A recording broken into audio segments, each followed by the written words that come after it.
1965లో వచ్చిన పాండవ వనవాసంలో మాస్టారి సంగీత దర్శకత్వంలో లీల గారు పాడిన ఒక వెరీ టఫ్ సాంగ్. సో ఈ అమ్మాయి దాన్ని ఎంచుకొని పాడుతున్నందుకు ఆనందంగా ఉంది. Let us listen to this. Krishna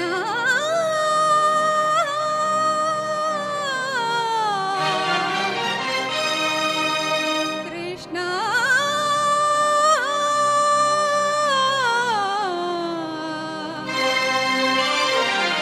Krishna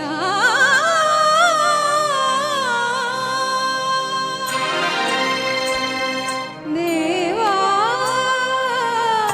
దీన బాంధవా అసహాయురాలరా కావర దేవా దీన బాంధవా అసహాయురాలరా కావర దేవా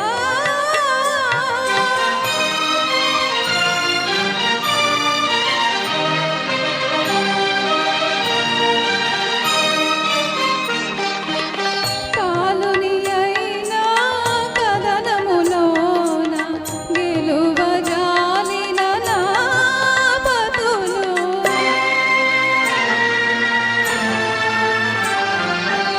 కాలుని అయినా కదనములోన గెలువజాలిన నా పతులు కర్మబంధము త్రెంచగలేక నిన్నకుండేరు స్వామి నిన్నే మదిలో నమ్ముకొనేరా నీవే నా దిక్కురా దేవా దీన బాంధవా అసహాయురాలరా కావర దేవా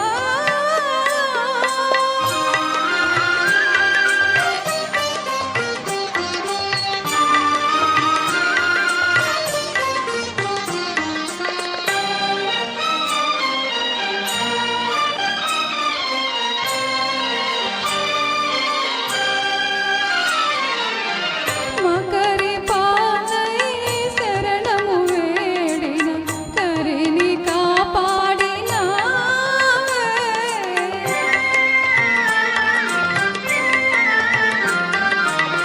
మకరి పాలై శరణము వేడిన కరిని కాపాడినావే హిరణ్యకశిపు తామసమణచి ప్రహ్లాదు రక్షించినావే కుమతులు చేసే ఘోరమనాపి కుమతులు చేసే ఘోరమనాపి కులసతి కాపాడలేవా దేవా దీన బాంధవా అసహాయురాలరా కావర దేవా గోవింద గోపీజన ప్రియా శరణాగత రక్షక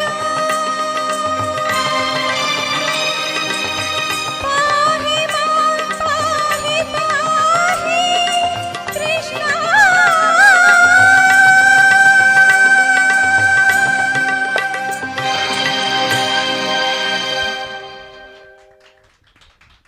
థ్యాంక్ యూ సార్. యాక్చువల్గా ఇది వెరీ టఫ్ సాంగ్. ఇది చాలా సీనియారిటీ ఉన్న సింగర్స్ కానీ పాడలేరు. ఈ అమ్మాయి ఇంత చిన్నపిల్ల పాడిందంటే నాకు అలా అచ్చెరు పొంది చూస్తూ ఉన్నాను. అలాగా చాలా చాలా థ్యాంక్స్ అమ్మా. ఈరోజు యాక్చువల్గా ఈ అమ్మాయిని ఇవాళ పిలవడానికి కారణం మహానటి సావిత్రి గారిని గుర్తు చేసుకోవాలని. ఎందుకంటే ఈరోజు ఆవిడ వర్ధంతి. సో మీ గళం ద్వారా ఆవిడని స్మరించుకునే అవకాశం ఇచ్చినందుకు ధన్యవాదాలు. చాలా చాలా బాగా పాడావు. You got a bright future. I can tell you that. Thank you. అనుకోకుండా అదృష్టంగా రావడం జరిగింది. పాంచజన్యం అనే ఒక బ్యానర్ క్రియేట్ చేసామని చెప్పి తెలిసేసరికి సావిత్రి గారి వర్ధంతి, సో ఆవిడని గుర్తు చేసుకుంటూ ఒక పాట ఖచ్చితంగా పాడాలని చెప్పని అన్నారు. సో సఖియా వివరించవే తీసుకున్నాను. ఈ కీర్తన, ఈ పాట తీసుకోవడానికి గల కారణం కృష్ణుడు కనిపించేసరికి, రామారావు గారు కనిపించేసరికి, పోస్టర్ మీద శంఖం అది కనిపించేసరికి పాండవ వనవాసంలో ఈ పాట తీసుకోవాలనిపించింది. చాలా టఫ్, ఇది పాడగలవా అని అడిగారు. లేదు ప్రయత్నించి చూస్తానండి అని చెప్పన్నా. సో అలాగే సావిత్రి గారు వర్ధింది కదా, ఇది కూడా ఆవిడకి డెడికేట్ చేస్తున్నట్టుగా ఉంటుందని చిన్ని ప్రయత్నం చేయడం జరిగింది. You succeeded very much. Thank you so very much good. Sir. Thank you. Thank you.